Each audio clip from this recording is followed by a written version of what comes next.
Okay, so you just need a measuring tape, a pencil. These cordless drills are really handy. This was just a really cheap one. You need 4 wood screws, a screwdriver, a Stanley knife. Now this isn't, it's a rasp for taking sharp edges off wood, but look, you don't actually even need that, but you do need just a bit of sandpaper, and I'll explain to you why. A hammer and 4 tennis balls. Now you might be thinking, what is she going to do with tennis balls? Anyway, you also need a piece of 4x4 post and a piece of 2x1 post, and last but not least, you need 2 caps of like jam jars. Okay, so it's very easy. Now this one is already installed in situ, and the other one just needs to be put in place. These are a second pair that I'm putting in the garden. So basically, the very first thing you do is, if my camera lady can come over here, I have dug a hole. Here's one I made earlier, as they say. So in there, I have the second hole, and I have some hardcore and gravel in there, and that's where I'm going to position my stake. So what I did was,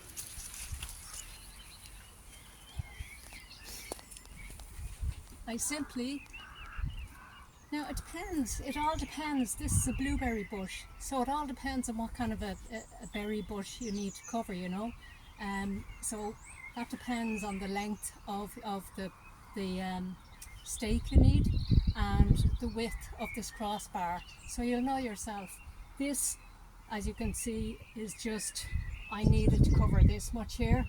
So basically you just cut your 2x1 to whatever length you need it. Just drill 2 holes. Put in your 2 screws or your 2 nails, whichever you prefer. Now what I did was, I just sanded the top corner of the batten up there so that the rain would just run off it and it wouldn't sit on the top of the batten. So I just sanded both sides of the top of that batten. The lid of the jam jars, I basically just, you can nail them or just screw them into the top. And again, it's just to prevent the wooden stake from rotting. You get a lot more years out of it if you put one of these caps on it. They're great.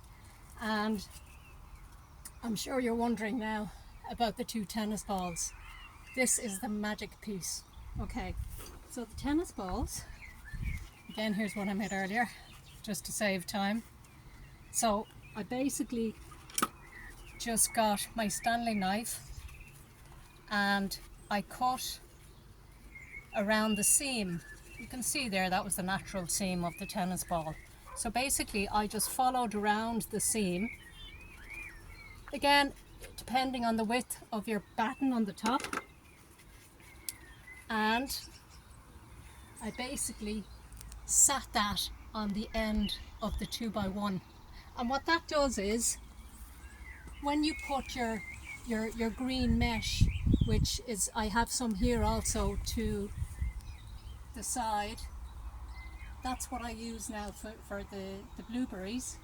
So I'm going to place my mesh over the blueberries, and every week or whatever, when I want to, you know, if I want to take the whole lot off, there's no sharp corners anywhere for the net to get caught in, and that's the beauty of having these. And because they're rubber, they last absolutely years.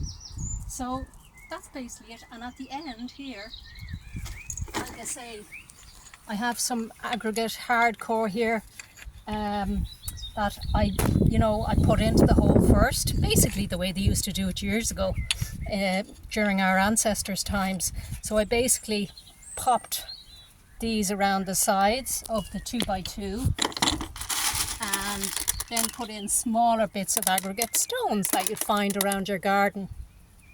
And then I had a bit of gravel. Now look, if you don't have gravel, it's not the end of the world. Even if you just have small stones, that's absolutely fine. And then the clay on top. And what will happen is the clay will just settle down, but the aggregate and the gravel act as really good drainage. So again, it goes towards the longevity of the post. You know, you get another few years out of the post. So, like I say, there's one in situ, and this one now I'm just about to put into that hole over there. And like I say, gosh, you'd get about 10 years out of them. The wood is very, very cheap. It's only deal, white deal. And that's basically it. So it's just a case then of tapping this other one into place, putting the stones around them, and then popping the green mesh around, and that's it.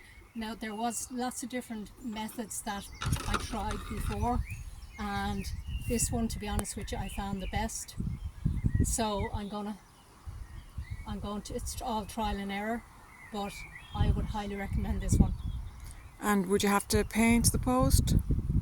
I would not. No, there's absolutely no need to treat the wood, because like I say, the water is not going to be sitting anywhere. It's just going to be coming straight off, particularly since I sanded off the edges, and also because there's really good drainage at the very end of the wood. So look, if you like my videos, press like and subscribe, and thank you. Mind yourselves. Bye bye.